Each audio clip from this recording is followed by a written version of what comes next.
Controlled pauses are an excellent exercise to begin doing if you are having difficulty breathing enough air through your nose for your body's needs. Controlled pauses are going to increase the amount of carbon dioxide and nitric oxide in your system, especially in your airway. These in combination can dilate your airway, which is a good thing in order to get more air volume through.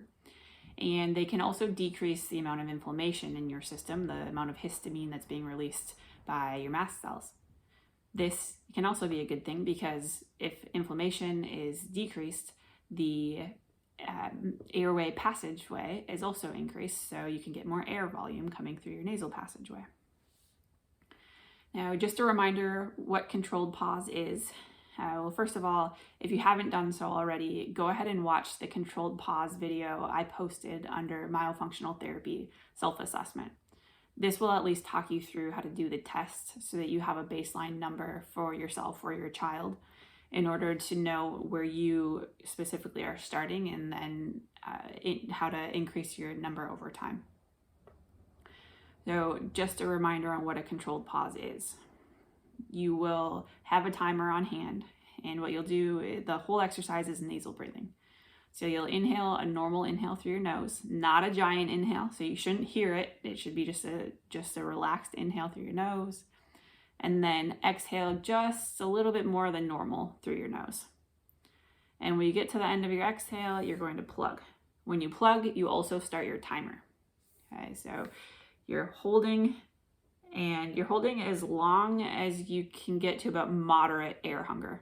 Now that always depends on the person. If I had you in my clinic, I would make that call depending on how your initial assessment went and combine it with some other factors through my full assessment. So for the purpose of this video, let's say hold your breath until moderate air hunger and air discomfort. But if you're not really sure, always err on the safer side and hold it until you're feeling minimal discomfort and air hunger. There are special cases where I do have people hold it to severe air hunger and discomfort, but that's not as typical, at least in my case. Now, so you're holding it until that point, and then when you let go, you should be inhaling through your nose. So there should be no giant gasp through your mouth.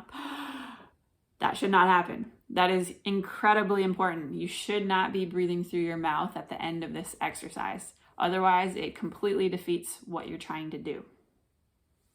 Additionally, you want to make sure your inhale is controlled and also through your nose. So when you inhale, it shouldn't sound like this. You've held your breath too long, okay? The purpose is control, okay? That's why the name is controlled pause. So afterward, what it should sound like is something like this. So notice how you couldn't hear that very well. You couldn't hear it from across the room very well. That is a good indicator. So use sound to help you judge how long you're holding it and whether it's controlled. Now, I want you to do this every morning, 5 times a day. And you'll take about 30 to 60 seconds in between to recover back to normal. Morning is best because there's less confounding factors, right? So you haven't eaten breakfast yet, you haven't started a stressful day. It's the most consistent time of the day. Ideally, write your times on a spreadsheet because then over time you can graph them and it's kind of nice to see what your trends are. Our goal with this is over time you can get yourself to 40 to 60 seconds. And that might not happen for quite a few weeks for some of you, depending on where you're starting from and other factors that are affecting your breathing day and night.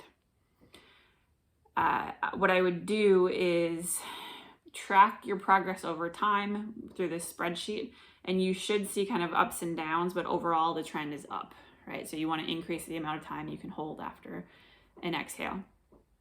If this trend is not occurring and you just haven't made any changes despite doing this daily, then there might be something else going on. I'd be curious kind of what your sleep is looking like, how you're breathing at night. If you're making an effort as well to breathe through your nose throughout the day, that will help this number increase over time. Now, if you would like to do this in addition to the 5 times in the morning, that's totally fine. You might notice that you're congested and you have a cold that has started. Doing this multiple times a day will help you clear some of that congestion. Or if you just notice that you feel better and you can better breathe through your nose if you do this multiple times throughout the day, totally fine. If you have any questions with the controlled pause, please write it in the comment section below or find me at summerspt.com.